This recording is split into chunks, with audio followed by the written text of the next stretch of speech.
పార్టీగా మేము ఈ రాష్ట్ర ప్రజానికం చివరికి జనసేన పార్టీకి సంబంధించిన నాయకులు కార్యకర్తలు కూడా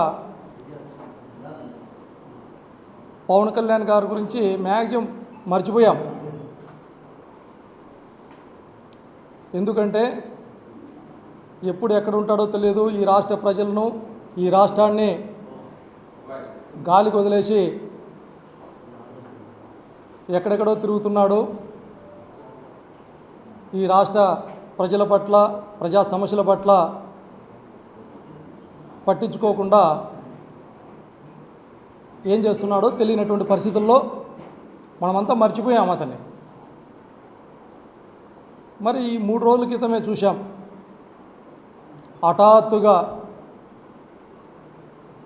సినిమా షూటింగ్కి వచ్చినట్లు కాకినాడకు వచ్చినాడు. కనీసం అక్కడ వాళ్ళ పార్టీ నాయకులు కూడా చాలామందికి తెలిసిండదు ఆయన వస్తున్నాడు అనేసి. వచ్చాడు యథావిధిగానే, మళ్ళా ఇవి న్యూస్ కెమెరాలు కదా, ఆయన సినిమా కెమెరాలు అనుకుంటాడు. 4 డైలాగులు కొట్టినాడు. తాట తీస్తాం, తోలు తీస్తాం, అరచేతుల్లో రేఖలు లేకుండా చేస్తాం, వైసీపీ గుండాలారా, రౌడీల్లారా అని మళ్ళా రెచ్చగొట్టడం. తర్వాత రోజు అదే ఆయన పార్టీకి సంబంధించినటువంటి మరొక ఎమ్మెల్యే, కాకినాడ రూరల్ ఎమ్మెల్యే అనుకుంటా, పంతం నానాజీ. గతంలో ఇదే పంతం నానాజీ గారు మా పార్టీకి సంబంధించినటువంటి ఒక నాయకుల ఇంట్లో ఫంక్షన్ జరుగుతూ ఉంటే ఇట్లే నోటి దురుసుగా కొన్ని వ్యాఖ్యలు చేస్తే అక్కడ బట్టలు ఉడదీసి కొట్టినారు అతన్ని. అతను కూడా మా నాయకుడిని నానా మాటలు మాట్లాడడం జరిగింది. అరే, ఎందుకు ఈ విధంగా ఈ రాష్ట్రంలో వీళ్ళు మేమేదో మర్చిపోయినాం వీళ్ళని అనుకుంటే సినిమా షూటింగ్ల మాదిరి వచ్చి ఇంత దౌర్భాగ్యంగా ఒక బాధ్యతాయుతమైనటువంటి పదవిలో ఉంటూ సభ్య సమాజం తల దించుకునేలా రెచ్చగొట్టి మాట్లాడుతూ ఉన్నారంటే వీళ్ళ ప్రజల్లో మెచ్చి ఒక డిప్యూటీ సీఎంని చేసిండేది. మరి ఈ సందర్భంగా అడుగుతూ ఉన్నాం వాళ్ళకి, 15 సంవత్సరాలుగా నువ్వు పార్టీ పెట్టి 5 జెండాలు మార్చి 10 సిద్ధాంతాలను మార్చుకొని పక్క పార్టీ సంబంధించినటువంటి నాయకులు త్యాగం చేస్తే కానీ 3 సార్లు పోటీ చేస్తే ఒకసారి ఎమ్మెల్యేగా గెలిచినటువంటి నువ్వు, నీకే అంత ఆవేశం ఉంటే నువ్వే అలా మాట్లాడుతూ ఉంటే ఈ రాష్ట్రంలో చేయని తప్పుకి అక్రమంగా అన్యాయంగా 16 నెలల జైలు శిక్ష అనుభవించి పార్టీ పెట్టిన రోజు నుంచి ఇవాల్టి వరకు కూడా మీరెన్ని కుట్రలు చేసినా, ఎన్ని కుతంత్రాలు చేసినా, ఎన్ని అవమానకర మాటలు మాట్లాడినా, ఒక పక్క సైకో అని మాట్లాడుతూ ఉన్నా, ఒక పక్క రౌడీ అని మాట్లాడుతూ ఉన్నా, ఒక పక్కన 1,00,000 కోట్లని మాట్లాడుతూ ఉన్నా, గొడ్డలి పార్టీ అని మాట్లాడుతూ ఉన్నా, అన్నీ తన గుండెల్లో ఒక అగ్నిజ్వాలగా రగిలిపోతూ ఉన్నా కూడా ప్రజల సంక్షేమం కోసం, ప్రజల మంచి కోసం చిరునవ్వుతో ప్రజల కోసం నిలబడినటువంటి దమ్మున్నటువంటి నాయకుడు జగన్మోహన్ రెడ్డి గారి అభిమానులకు మాకెంత ఆవేశం ఉండాలి, మేమెంత రెచ్చిపోవాలి.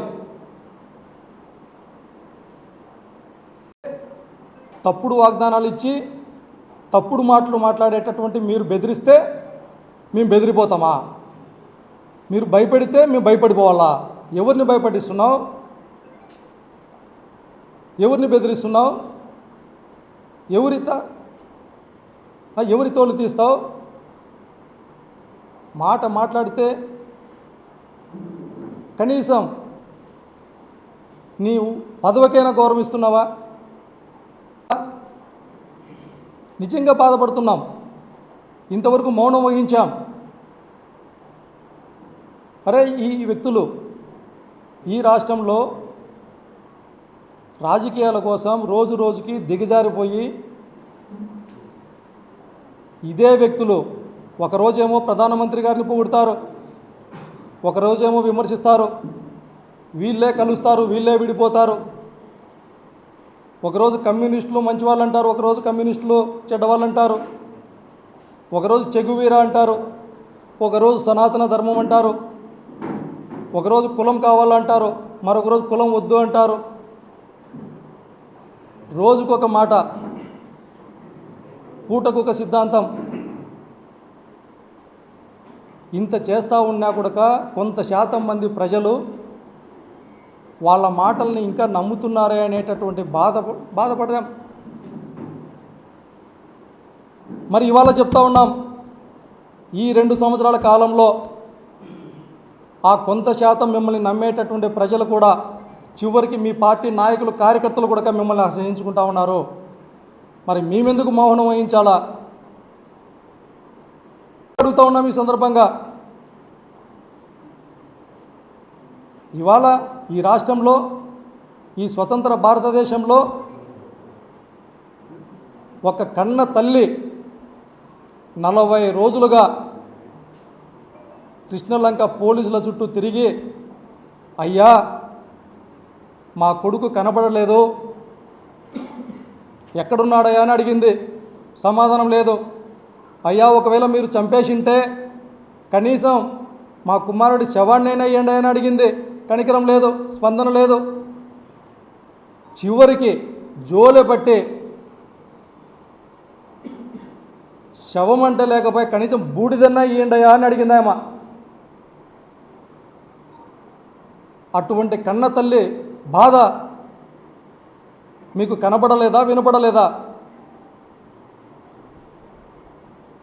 మరొక పక్కన 30 సంవత్సరాల ఎంఆర్పిఎస్ ఉద్యమకారుడు పేరుపోగు వెంకటేశ్వరరావు గారి కుమారుడు క్రాంతి చిత్రహింసలు, పోలీసుల వారి చిత్రహింసలు తట్టుకోలేక